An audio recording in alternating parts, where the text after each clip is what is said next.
Advantage Chelsea.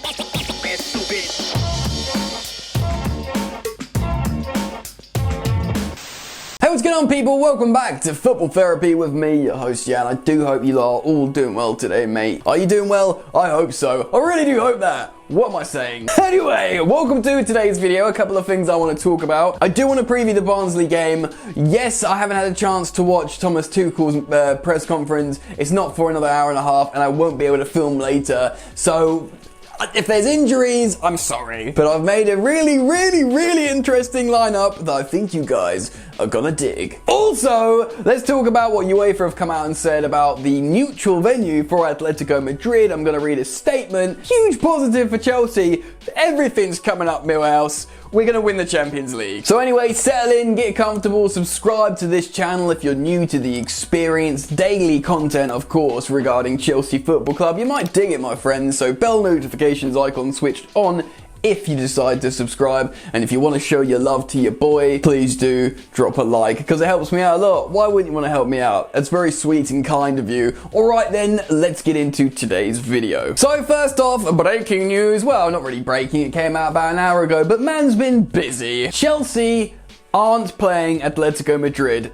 away. That's right, they're playing in a neutral venue. It is a two-legged tie. It remains to be a two-legged tie, which you could say is good or bad. Read into that how you want. But we are playing at Stamford Bridge, and they are not playing in the Wanda Metropolitano, even though we were the first team to win there in their new stadium. Remember that? A Michy Batshuayi winner, if memory serves. Anyway, I'm going to read the statement out to you and then, give you a little bit more information. This is what it says on the Fifth Stand app. Champions League change of venue. UEFA has confirmed that Chelsea's Champions League round of 16 first leg match away against Atletico Madrid will now be played at the Arena Nationala in Bucharest, Romania. The second leg is at Stamford Bridge and is on Wednesday the 17th of March. Boom, off the bat, we start. Okay, this is good. So the first leg is away in Bucharest. So it's not in the Wanda Metropolitano. It's a neutral venue. It's always good to have the second leg at home, I think, so you can basically know where you stand at the home ground. But Atletico Madrid, they don't even get home tie. Now, this is a massive advantage generally. Now, I know what you're all thinking in the comments. Jan, home and away, ties don't matter anymore. Look at the Premier League. But that's different, man. This is the Champions League. Chelsea have been playing good at home, and there is something to be said about knowing your surroundings, feeling at home, not traveling, and with Atletico Madrid having their home tie in another ruddy country, they're not going to be settled. They're not like heading over to their local stadium, known surroundings, they know the dimensions of the pitch, all that kind of stuff. It's a huge psychological plus for Chelsea, advantage. Essentially, Atletico Madrid are playing two away ties, and they have to play their home tie first. So Chelsea have got a really good advantage here. I wasn't feeling overly confident when we got the draw, but I'm feeling better as Chelsea look better under Thomas Tuchel. I think we'll be more defensively resolute. This is not a match preview of the Atletico Madrid game, but think about it. All the games we've had so far under Thomas Tuchel have been against low blocks. Wolves, Burnley, Sheffield, Tottenham, they've all played compact low blocks, just like Atletico Madrid will, so we've been well prepared for this kind of game, and now, add this new advantage that Atletico are playing two away ties, and Chelsea get the home tie on the away leg. I feel good. I feel much better about this, and you should too. A superb piece of news. Be confident. Why not? Obviously they're soaring in La Liga and they're the best team in Spain, but these little things can help you out and let you get a little bit more gassed up, and why not, I say. So anyway, that's the first part of this video done. I just wanted to report on that and talk about it because it's a huge positive. Let's move on to the next part of this video and talk about the Barnsley game in the FA Cup. Right then, it's Barnsley again. A big part of me is hoping Kai Havertz does not score another hat-trick because the memes would be insane. Oh look, he's found his level. Chelsea's record signing can only score against Barnsley. I mean, I'm playing, really. I do hope we put them to the sword again. There needs to be a heavily rotated side for me.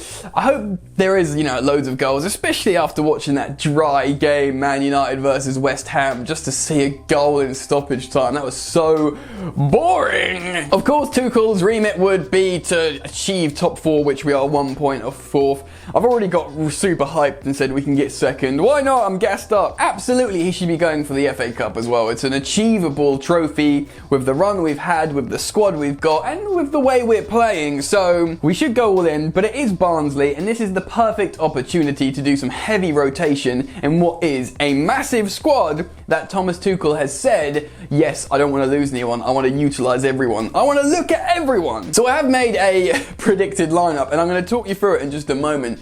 And spoiler, I've gone for the same formation, so a 3-4-2-1. But it is worth mentioning, I would not be surprised if Thomas Tuchel switched formations, because he is the kind of coach that wants to play different formations, horses for courses, all that kind of thing. Do you know what I mean? And this would be the perfect, if he had been thinking of it, this would be the perfect opportunity to try out another formation that he's been coaching on the pitch. There is a chance that will happen, but if we do see the continued formation that we've been seeing, I think that'll be it for the season. He's just going to go for this pragmatic approach just to see out this season, and then when it comes to the summer and everyone starts on 0 points, he might try something else, a different shape, a different formation with another attacker maybe.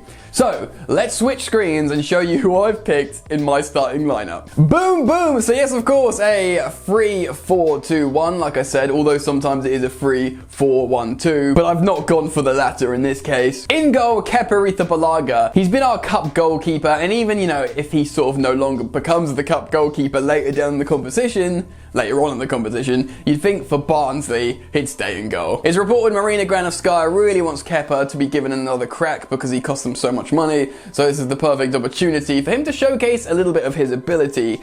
Go on, Kepa. Now, you've probably noticed a few weird things about my lineup already. The back three will have Christensen keeping his place in the middle. I think Zuma absolutely should be brought in on the left side and rest Antonio Rudiger, who's been playing a lot, of course. So Zuma has to start against Barnsley for me. And yes, it's unlikely, but I've put Reece James as a right centre-back, and that's been inspired by my friend Joe Tweeds, who often speaks about this. He talks of how Reece James excelled in that position for the academy. When Antonio Conte was at Chelsea winning, the academy also played a back three, and Reece James was played as a right centre-back. And if you think about it, in Tuchel's system, the right centre-back out of the three is the one that marauds forward, the Azpilicueta. If you think about recently games for Chelsea, Azpilicueta's been getting into the final third and been putting in long diagonal balls, crosses, and even scoring a goal. So that role might actually really suit Reece James, because the right wing back is more of a winger, like the spaces they occupy, the things they have to do, and I think in this particular system, like he did at youth level, he would really suit right centre back. Now, it's a long shot him playing there, but I've put it in the lineup just to pose the question and get you guys thinking about it. Now, the midfield too seems pretty obvious for me. It's going to be rotated. You'd imagine Kante would start because he hasn't been starting. And Billy Gilmour. Tuchel's talked about how impressed he's been with Billy Gilmour and how he's very, very close to being ready for the first team. So you'd think this is the perfect opportunity, and in my opinion, unless Thomas Tuchel and his presser says they're both injured, right now, in my speculating opinion, I think they'd pick themselves the midfield engine room of Gilmour and Kante. Left wing back, I've gone for Emerson. You'd think maybe Ben Chilwell would give him 90 minutes, more time to impress Thomas Tuchel, possibly. But I've gone for Emerson because if he's truly going to look at everyone to see what he's got, Emerson has to start against Barnsley, so not much more to say on that. Emerson at left wing back. Now, right wing back's a little bit interesting. I think Hudson-Odoi, because he's played so well at right wing back, and also he's young, he can probably play a lot of games, he's probably well rested, and he's been coming off as well, getting substituted, so maybe he's good to go. I've also put here Christian Pulisic. Now, this is a little bit of a sort of another one of these Reece James right centre-back kind of things, because if he truly plays as a winger, Hudson-Odoi mainly, you just have to run back and press and make the odd tackle. I think Christian Pulisic could do that also, and I think there's a chance he won't get picked in the front three, so, I think someone like Hudson-Odoi would make more sense, but I'm just putting it there as a thought experiment for you guys.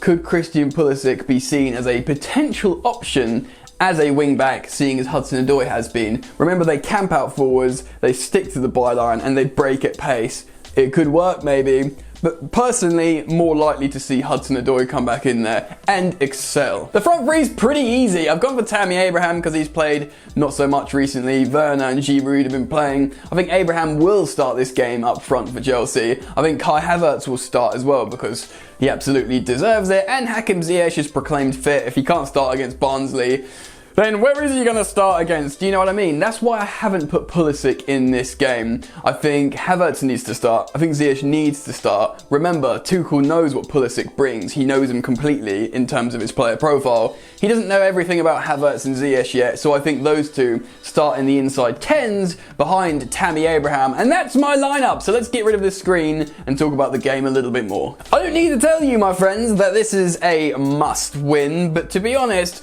we was it 6-1 or 6-0 we beat them before under Frank Lampard? It was just the players expressing themselves, having fun. I think with a resolute system, with players coming in to impress, I think we can do something similar, to be honest, man. I don't think Barnsley will expect a result here necessarily. They might even rotate a little bit. I should have checked their league position and stuff. My apologies, but I really think Chelsea will be putting them to the sword. I don't think it will be as gung-ho as it was under Frank Lampard. I think Thomas Tuchel will look to maintain his disciplined defending in possession style of football because this is continued pre-season for him. Do you know what I mean? So I think it's going to be a solid win. I don't think it's going to be as many goals, but I'm going to do a score prediction of 4-0 to Chelsea, which would be an excellent win regardless, wouldn't it? I want a clean sheet and I want 3 or more goals. So I'm going to say 4-0. Let me know your score predictions down in the comment section below and perhaps changes to my lineup. If you enjoyed the content, please do drop a like. It really does mean a lot. Subscribe to Football Therapy if you're new to the experience. And other than that, my friends, enjoy the football and I will see you later. You ain't so tough with that bad boy tuck. I'ma get it how I'm living, I'ma walk the walk. Outline my lines, I rap through thought. Body bag the verse, outlined in chalk. In my life seen trouble, hustle on the double. Silence on the trigger like my pick got a muzzle. Yo, chick like to guzzle, bad boy stay in trouble. I only love this paper, sorry I don't. I laugh me, baby.